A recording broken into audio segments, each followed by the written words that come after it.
கிறிஸ்துக்குள் பிரியமானவர்களே, ஆண்டவரும் உலக ரட்சகரும் மீட்பருமாகிய இயேசு கிறிஸ்துவின் ஈடு இணையற்ற நாமத்தில் என் அன்பின் வாழ்த்துக்களை தெரிவித்துக் கொள்கிறேன்.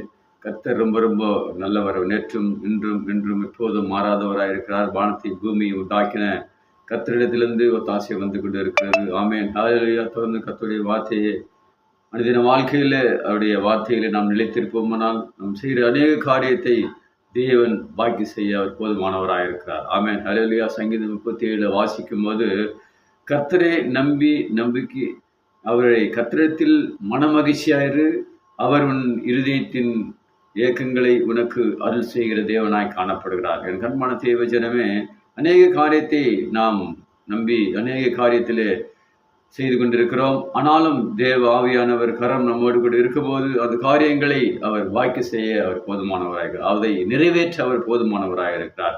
உன் வழியை கர்த்தரிடத்தில் ஒப்புவித்து அவர் மேல் நம்பிக்கையாயிரு, அவர் உன் காரியங்களை வாய்க்கப்படுகிற தேவனாய் காணப்படுகிறார். கண்மான தேவ ஜனமே, கர்த்தர் ஒருபோதும் கைவிடாத தேவன். அவருடைய வார்த்தையில நாம் நிலைத்திருப்போமானால், அந்த வார்த்தையை உண்மையாய் நாம் கேட்டு வேதத்தை வாசித்து ஜெபிக்கும் போது கர்த்தர் அநேக காரியத்திலிருந்து நமக்கு அவர் போதுமான காரியங்களை அவர் நிறைவேற்ற அவர் போதுமானவராக இருக்கிறார். ஆமென். ஹல்லேலூயா. ஹல்லேலூயா. தொடர்ந்து கர்த்தருடைய வார்த்தையை கேளுங்க, கர்த்தருடைய வார்த்தையில நிலைத்திருங்க.